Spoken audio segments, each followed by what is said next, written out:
What's up, guys? Welcome back to another episode, but it's Smooth Crypto. And on today's episode, we're doing live technical analysis, but with a little twist.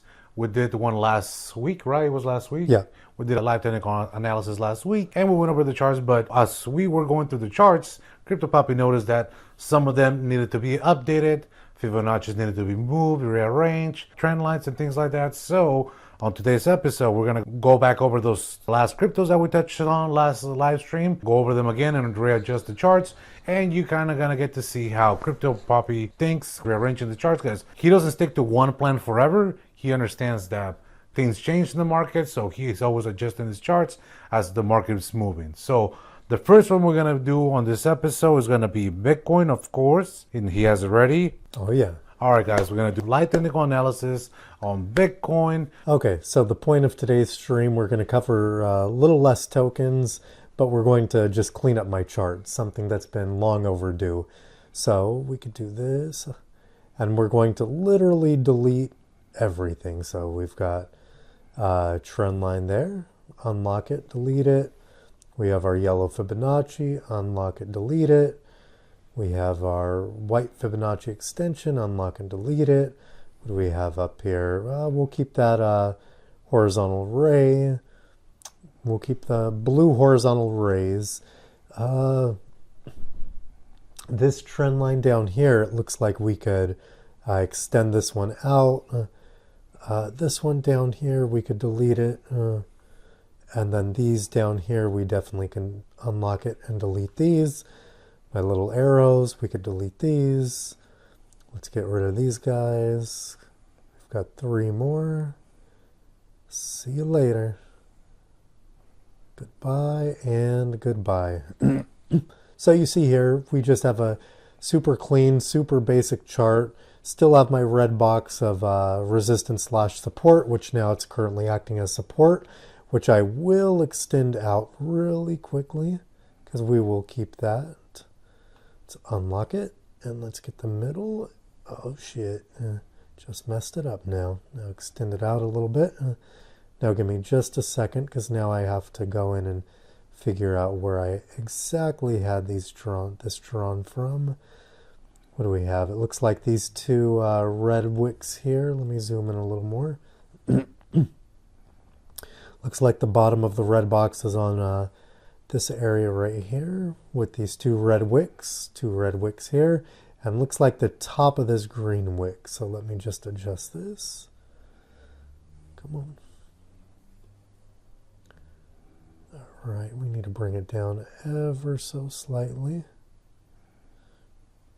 Right about there, and it looks like the top one, if I could look at it, we need to bring it down ever so slightly. I'm looking at this red candle here, January 15th, 2024.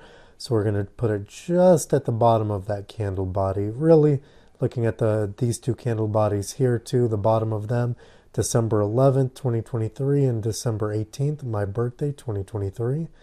So let's do that from the top side. We'll bring it down right about there. We'll lock it back into place. So now we have it extended out. So we know worst case scenario, if and when Bitcoin starts moving to the downside, somewhere extremely crazy, almost worst case scenario we could go to is about $40,000 per Bitcoin. But looking at things right now, let's adjust this white trend line as well. Right click it and do the settings, and it'll do the extend. Oh, extends it out? Yeah, all the way to the right. Look at that. Go to the little gear. Oh, up top, the settings, extend it to the right. Oh, man. Thank you, sir. I remember now. Look at that. I forgot about that, and I'm the one that does the technical analysis. So we have our chart pretty well cleaned up. We extended our red box, of which is currently will act as support in the future at some point. We have our horizontal rays that are still plotted out from previous lives, which are just areas where we could come back and revisit, possibly like the one at about $104,000. We did come down and touch it before moving back up to the upside. And you could see here, if we come in and adjust the chart to see it a little bit better, you could see where that was drawn here First touch point is December 9th, 2024. Second touch point is December 16th, 2024, and just extended it out. You see the wicks going through it, wicks going through it.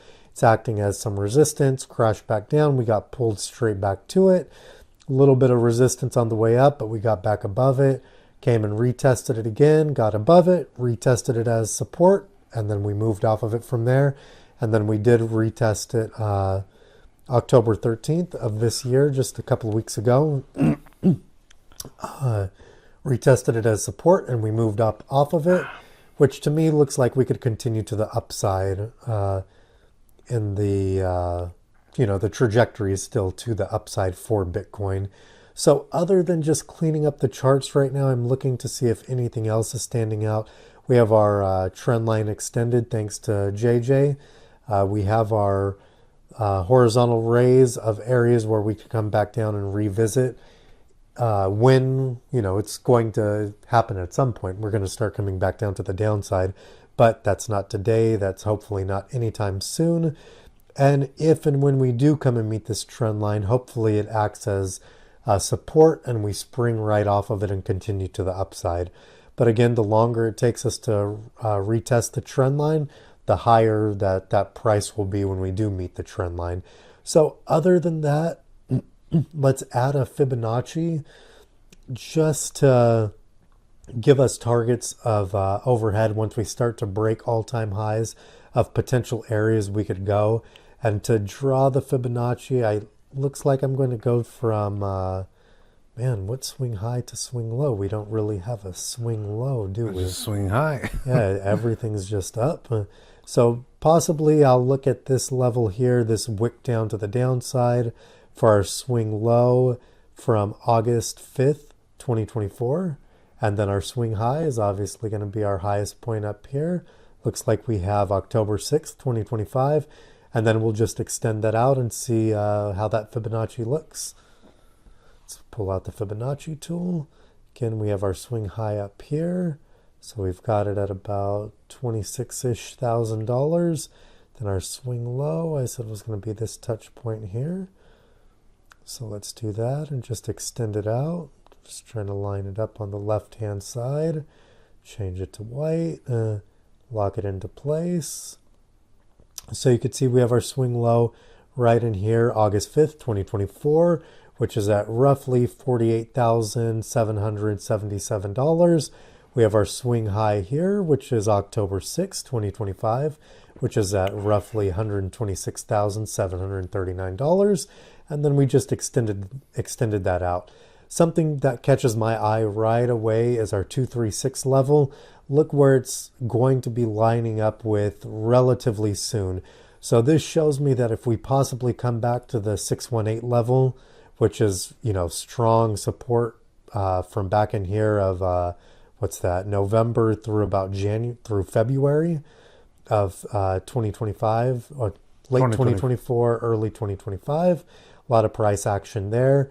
So if we come back and retest our 618 at about $96,000, $97,000, and if we break that, looks like we're going to go to our 236 level, possibly wick through, touch our trend line, then close above the 236.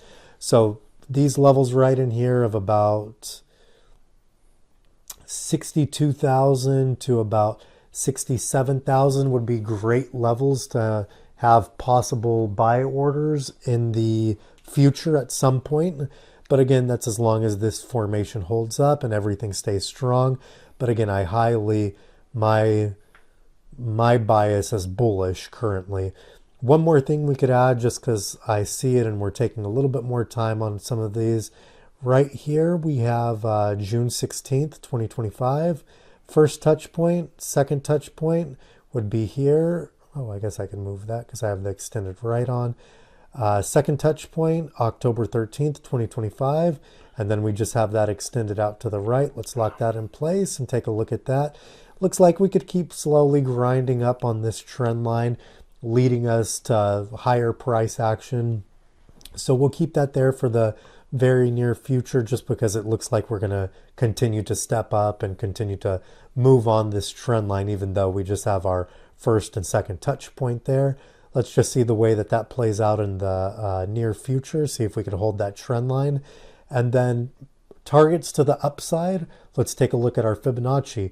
If and when we break our previous all-time highs, looks like one of our first big moves, could take us to about $175,000 per Bitcoin. That would take us to our one movement of the 618.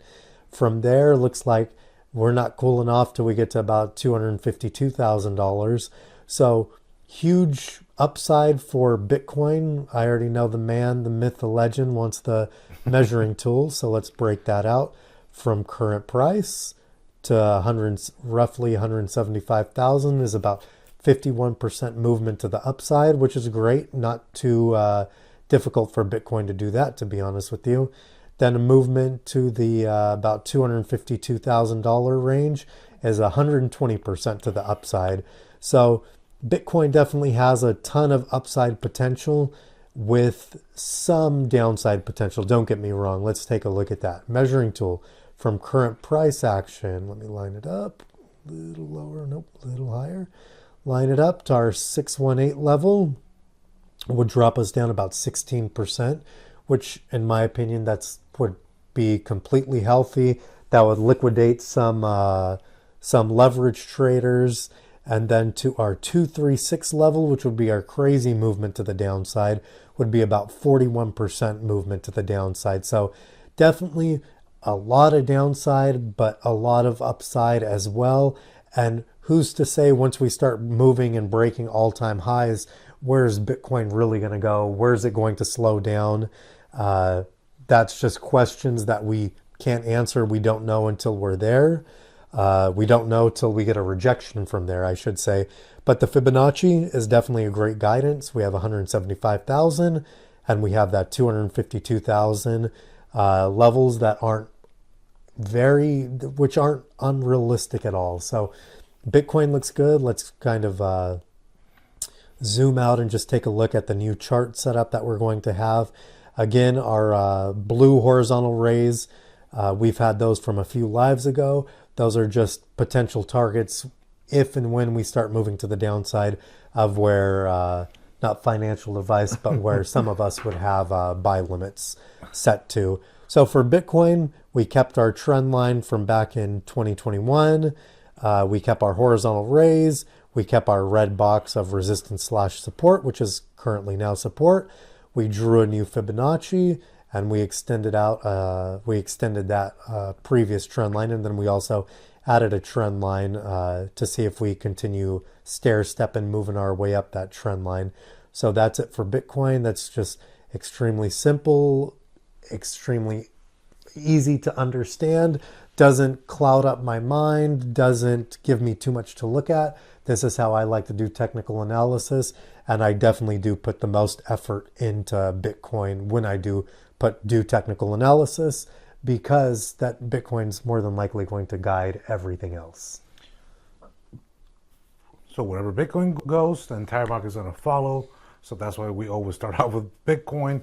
Bitcoin's the leader in the market still, which hopefully stays that way for a long time. I mean, you never know nowadays. There's a lot of cryptos that are out there.